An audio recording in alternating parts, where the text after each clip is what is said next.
Hello students, good afternoon. हम देख रहे थे पाठ 16वां नीलू। मैंने आपको इस पाठ की क्लास में वाचन करवाया था और कुछ पाठ मैंने आपको समझाकर बताया था। फिर से एक बार स्टार्ट करेंगे। नीलू की कथा। नीलू की कथा उसकी माँ की कथा से इस प्रकार जुड़ी हुई है कि एक के बिना दूसरी अपूर्ण रह जाती है।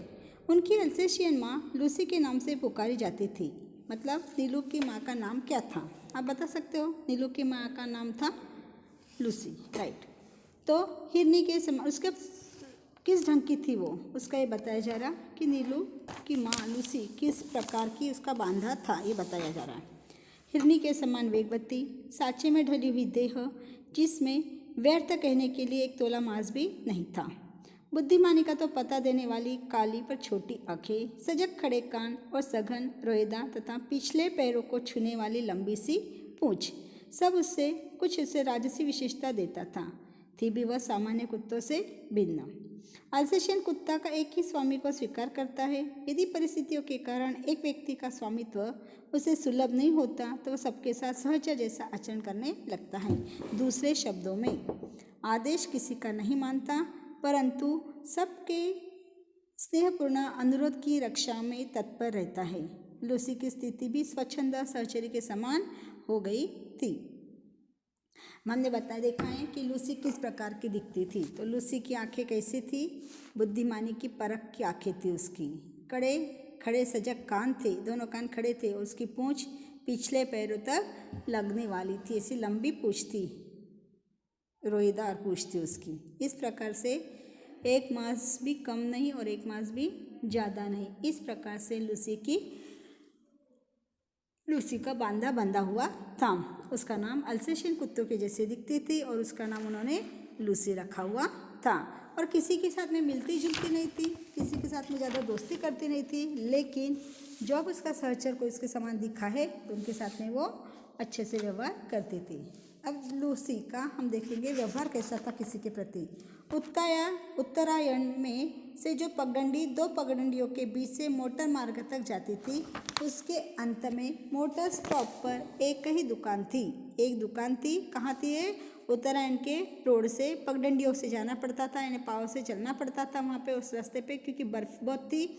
और वहाँ पर चलने के बाद में ऐसा दिखता था कि यहाँ पे रास्ता बिल्कुल सघन है, छोटा सा रास्ता है। तो उस दुकान के लिए जाने के लिए लूसी हमेशा तत्पर रहती थी और काम करती थी वह जाकर, जिसमें आवश्यक खाद्य सामग्री प्राप्त हो सकती थी। क्या दुकान थी? किराना दुकान थी। मतलब मोटर स्टॉप के ऊपर एक किराना दुकान थी और उसके ऊपर लूसी जाकर पूरा सामान अपना लेकर आती थी।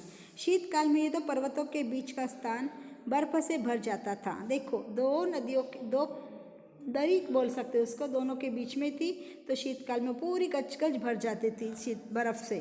तो दुकान तक पहुंचने में असमर्थ उत्तरायण के निवासी, अब दुकान तक पहुंचना पॉसिबल नहीं था, पहुंच नहीं पाते थे, तो क्या करते थे? लूसी के गले में तो दुकान तक पहुंचने में असमर्थ उत्तरायण के निवासी लूसी के गले में रुपये और सामग्री की सूची के साथ एक बड़ा अंगोछा या चादर बांधकर उससे सामान लाने का अनुरोध करते। क्या करते थे? लूसी को दुकान तक जाने के लिए।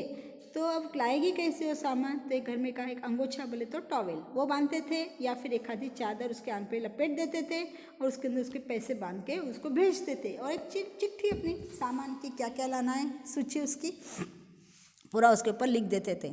फिर लूसी दौड़ती भागती उस रास्ते से जाती थी और पूरा सामान दुकान वाले को मांगती थी, मतलब खड़ी रहती वहाँ, और उनको पता था कि लूसी आई तो उसको सामान देना है करके, तो पूरा सामान वो बांधते थे, उसके इसमें से पैसे निकालते थे, पैसे ले लेते थे और सामान बांधकर उसके पीठ पर बांध देते और उसको रवाना कर। मस्त चलते चलते लूसी अपने घर तक आ जाती थी। इस प्रकार से लूसी अपना काम करती थी। वंश परंपरा से बर्फ पर मार्ग बना लेने की आदत के कारण वह सारे व्यवधान पार कर दुकान तक पहुंच जाती। दुकानदार उसके गले से कपड़ा खोलकर रुपया, सूची आदि लेने के उपरांत सामान की गठरी उसके गले या पीठ से बांध देता और लूसी सारे बोझ के साथ बर्फीला मार्ग पार करती सकुशल लौट आती, बराबर अपने घर आ जाती थी। किसी किसी दिन उसे तो कई कई बार जाना आना पड़ता था। मतलब क्या होता था, कोई सामान लाने भूल जाते थे तो उसको फिर से जाना पड़ता था, उसको वापस भेजते थे, पैसे और चिट्ठी देते थे और अंगोछा बांध देते थे, जाओ वापस सामान लाओ। इस प्रकार से कई कई बार तो उसको 2-3 बार भी जाना पड़ता था। इससे क्या होता था, घर वाले को भूलने की आदत बढ़ते बढ़ते जा रही थी। किसी किसी दिन उसे कई बार जाना आना पड़ता।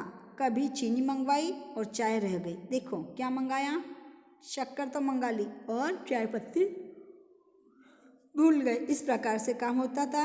कभी आटा याद रहा तो आलू भूल गए। पर लूसी को मंगवाने वालों के भुलक्कड़पन से कोई शायद शिकायत नहीं रही, लेकिन वो उसने कभी घर वालों से शिकायत नहीं की कि मुझे बार बार क्यों भेजते हो आप एक ही बार में सारा सामान लिख कर दो। ऐसे उसने कभी भी शिकायत नहीं करती थी।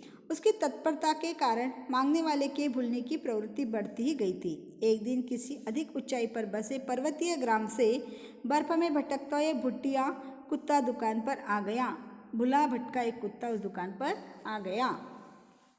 लूसी से उसकी मैत्री हो गई। दुर्दिन के साथ होने के कारण वह सहचर हो गए और उनके दिन अच्छे नहीं थे।